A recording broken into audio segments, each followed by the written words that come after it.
কুষ্টিয়ার খোকসা উপজেলায় আমন ধান কাটা ও মাড়াইয়ে ব্যস্ত সময় পার করছেন কৃষকরা। এরই মধ্যে উপজেলায় ৩০% জমিতে ধান কাটা শেষ হয়েছে। ঘোলায় সোনালী আমন ধান তুলতে ব্যস্ত কুষ্টিয়ার খোকসার কৃষকরা।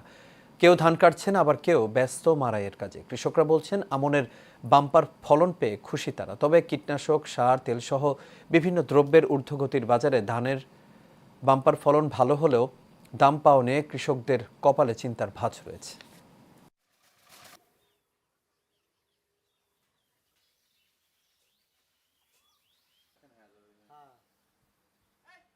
ফলন হিসাবে দামও ভালো, ফলনও ভালো, তাতে ভালো উন্নতি। বিঘে বোধ মনে করেন যে আপনার ২০-২২ মন করে ধান আল্লাহ ফলন ধানটা দিয়েছে। আর খরচের কথা কি, খরচ এবার এই বছরে প্রচুর খরচ। তেলের দাম বেশি, সারের দাম বেশি, কৃষকের দাম বেশি, ধান জমাবো কিভাবে? সরকারকে আমরা আবেদন করছি যে যাতে আমাদের ধানের ন্যায্য মূল্যটা আমরা পাই। আমাদের মাঠ পর্যায়ে কৃষি কর্মকর্তারা সার্বক্ষণিক তাদেরকে পরামর্শ দিয়ে যাচ্ছে যাতে করে এই বড়